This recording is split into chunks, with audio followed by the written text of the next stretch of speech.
Ranking on Google. That's the age-old question. How do you rank on Google? How do you get to number one? Want quality and free information on search engine optimization? Click on the link found in the description of this video. How do you get to the top of the first page? Yeah, we all heard that question, but really, what does it take to get on the first page? Well, today I'll be explaining to you the real factors that will come into play when you want to rank a page on Google. These are not the only factors, but they are the factors which, if you work on, you will be able to rank. Now, that depends on your industry, of course. If you tell me you're going into the shoe industry, for example, might be harder than if you're going into a more niche industry, like for example, roofing or plumbing or something like that. So the more this industry has people working on SEO in their company, well, the more it's going to be tough to get on the page one. But that's why you need to analyze your competitors first. So first thing you do is you analyze your competitors. You check what they're posting, what type of articles or what type of pages they have going on the first page. Then you check for the keyword. Well, you should have your keyword already. You check for the keyword in the competitors' pages, see how many times they use them, see whether if they're using them or not. Try to spot features. Features are basically keywords in the right places. So if you see, oh, they're not placing the keywords in the header, then you have an opportunity there. You have a feature that you can take advantage of. There are also things like images, charts, lists, bullet points. The list goes on. I mean, there's you can use videos. That's the most powerful thing you can use. All of these things give you points towards Google's ranking factors. So let's get started. Ranking means being in a certain position in the SERPs. SERPs meaning the search engine results page. So I'll go over the factors that are very important, and we'll go down that list together. So first, there are backlinks. These are links that are pointing to your website, but are coming from another website. For example, you have a sports business in the sports industry, and you're linking to an article that talks about protein shake. That protein shake article has, it's a company that makes protein shakes. They have a backlink from you. They're pointing a site from their website to your website. So if, for example, on my website, I have a link from, for example, another company, then that would be a backlink, but it'd be a backlink for them. So you want to have a link on someone else's website that's linking to you. And when that happens, well, that's called a backlink. Now, how you get backlinks is done in multiple approaches. You can either find people online and ask them to link to you by offering them something they might need. Sometimes it might be money. Sometimes it might be, for example, an article. It might be a lot of different things. So you want to make sure that you contact a lot of people and that you get the best links possible. But that's a very difficult process. And there's also ways to pay companies to actually get links from you. So they're working with a lot of companies, and they might be like, okay, you have a sports business. Okay, well, we're working with a few companies that deal in sports too. We might be able to work together. Now, these cost quite a fair amount, and I wouldn't suggest you start doing that right in the beginning, because there are a lot of other things you can work on that are easier to do than getting backlinks. Backlinks is very important, but I would suggest you do that a little bit afterwards, unless you're a professional and you know how to manage a campaign from A to Z, and then from that point you should already have your plan for backlinks. Next is on-page optimization. Optimizing your page with the proper keywords you found after doing your keyword research, that's a very important step in SEO. The place of the keywords on the page and the number of times as well. So it's not just where you place them, and it's not how many times you place them.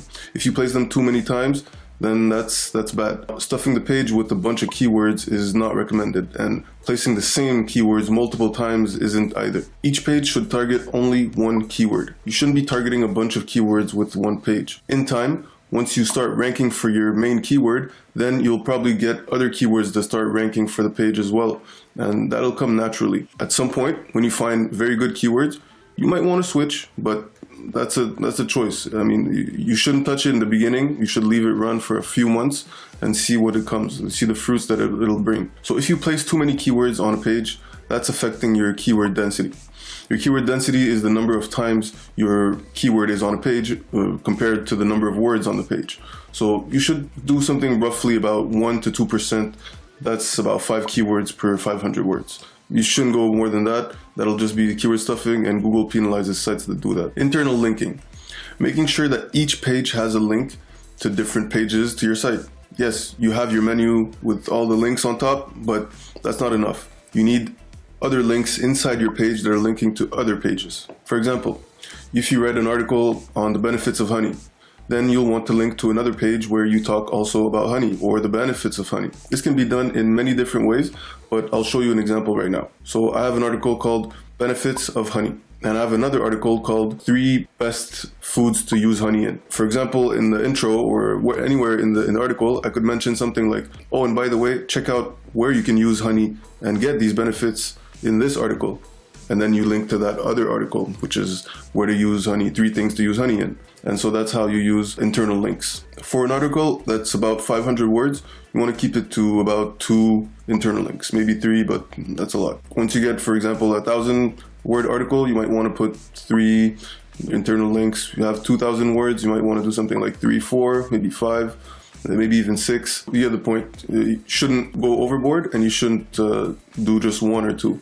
If you have a big article. Now, external linking. The same as internal linking, but instead of linking to internal pages, you'll be linking to pages from other sites, like resources that you might have mentioned in your article or in your page. It's good to link to high authority pages, like websites that are very known, like news channels maybe, or something where a lot of people go to. Next is search intent. Probably one of the most important things to not let go. When choosing a keyword, you absolutely must make sure that you're actually satisfying the search intent. For example, someone searches for Elgato webcam versus Logitech Brio webcam. So they're trying to look for a comparison. The search intent here is clear. It's a comparison search intent. Users want to find the best webcam out of the 2. So the best content that would satisfy this intent will be a review of both webcams, not a product sales page. Even if you do sell both of these webcams in your shop, then you might want to do a review, and then from there you would link to the other product page. This way you're giving the customer his answer, and when you direct them to the other page, to the product page, because once his mind is made up, that's when the intent will change to a purchase intent. So I'll make a list of the search intents that are the most used.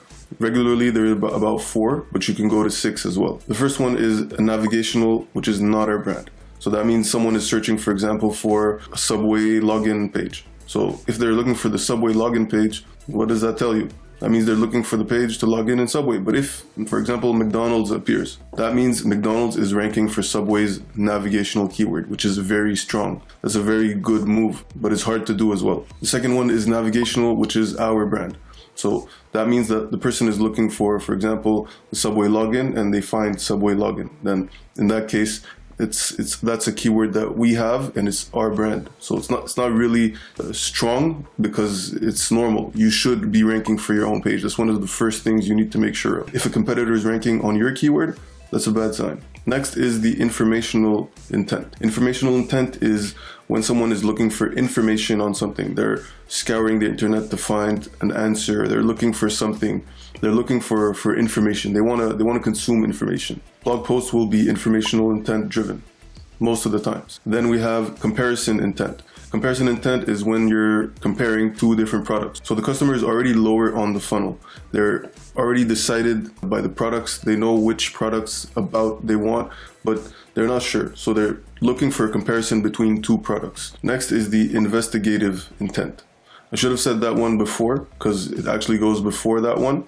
Well, there's not really an order, but if you want to talk about funnel steps, then it would be informational, investigative, comparison, and then transaction. These are the 4 steps that go into a funnel. Then you have navigational, which is when people already know you. But we'll keep going with the list. So the comparison intent, like I said, was to compare items. Investigative is when they're actually looking for what to compare. They don't know yet what brand they want to choose or what exact product. They know they want a product. They already know their solution to the problem, but they don't know yet what they want to buy as in the product. And then you have transaction intent. That's at the bottom of the funnel when customer is ready to buy and they need to be shown a sales page, a product page, something where they can buy something because they know what they want. For example, buy Nike shoes or buy McDonald's burger, something like that. Okay, another ranking factor that's easy to do is image optimization. It doesn't hold too much weight, but it's very easy to do and you should take a habit of doing it. Images need to be light as possible, meaning that if you want to use an image that's 500 by 500 pixel on the website, so it looks like half of the page, something like that, but the original image is 2000 by 2000 pixels. You don't want to enter it like that. You want to enter it with the right pixels that's needed. So you want to bring it into Canva, and then into Canva you resize it, or bring it anywhere, any software you use, and you resize it to 500 by 500, and then you upload it. But hold up, you shouldn't really upload it right away. Once you've resized it, what you can do to increase the SEO optimization is to compress the image as well. When you do these things, it won't slow down your website as much. Especially if you use a lot of images in your site, then you want to make sure that you use also the feature called lazy loading, which is in a lot of different CMSs. Usually they have a checkbox, or sometimes they use it automatically. I'll leave a link below to the website where you can compress your images. You can use the image resizer in Canva, or you can also use the one in PowerToys, which I made a software review of about a week ago.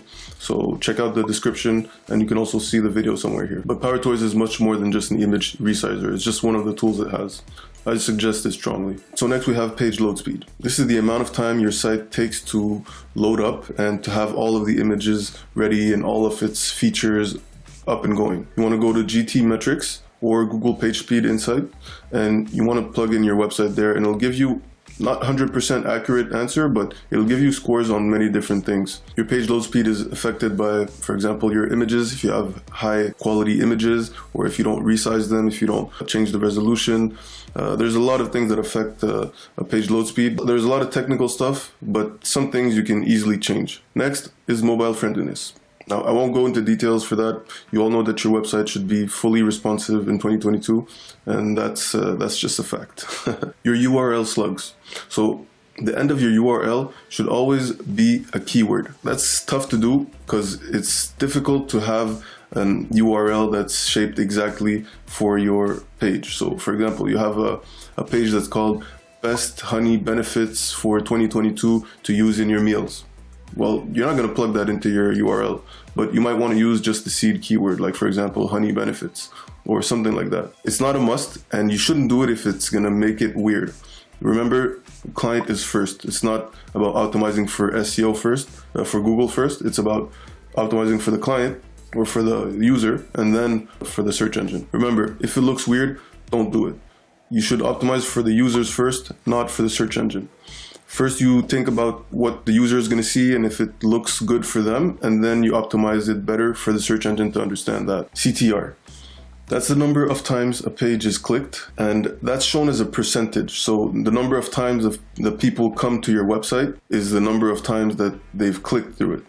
But it's not the number of times they've seen your page in Google. So seeing your page is a view, clicking the page is a click, and the CTR is a percentage of the clicks compared to the number of views. If you want to make a story with your data, then I'll show you what CTR means in story mode. If, for example, 1,000 people see your website, but only 2 people actually go through it, that means they click through it. What does that tell you? Well, it tells you that they're not really interested because there's only 2 people that found it interesting.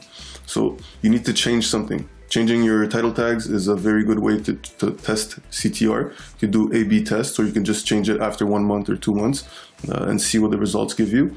But it's very important to know that once you have a lot of views, that's good. But if people aren't clicking through, you're just missing a little thing to change. And now we have bounce rate. When a person clicks on your website and they're finally there, if they don't really find any interesting answer to their questions, or they're not finding what they're looking for, that means they're going to leave. And when they leave without doing anything on your site, that affects your bounce rate. So when a person lands on your page and does not click anything, they don't perform any other action, then they leave the page, that's considered as a bounce for Google. And it tells them that people have not found what they were looking for. This is bad for your ranking because Google will only push you if they see that people have an interest in your page once they land on it. So if you have a bad bounce rate, Google will start putting you down. SSL certificate. If your site shows HTTP in the address bar, that's a bad signal for Google. That means the site is not secure. You should have HTTPS. If you do have an SSL certificate, if you do have an HTTPS in the address bar, which is usually provided by the hosting company, well, you should redirect your HTTP to the HTTPS version of your site. That way, if someone clicks on or they write HTTP, they'll still get sent to the HTTPS version. And browsers nowadays, they often block HTTP versions of websites, so be careful with that. Now, there are hundreds more ranking factors, but some carry more weight than others. That's why you should always create an action plan when conducting an SEO campaign. If you don't, you'll surely be overwhelmed and disorganized, and are likely to get miserable and even no results at all. I hope you guys found this interesting. Like and subscribe if you like this kind of video. I'll do some more SEO videos soon, coming out with the DM mini-series, digital marketing mini-series, and also have a Notion series for marketers series coming soon. Alright, take care guys. Have a good day.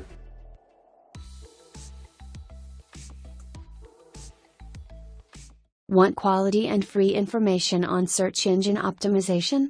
Click on the link found in the description of this video.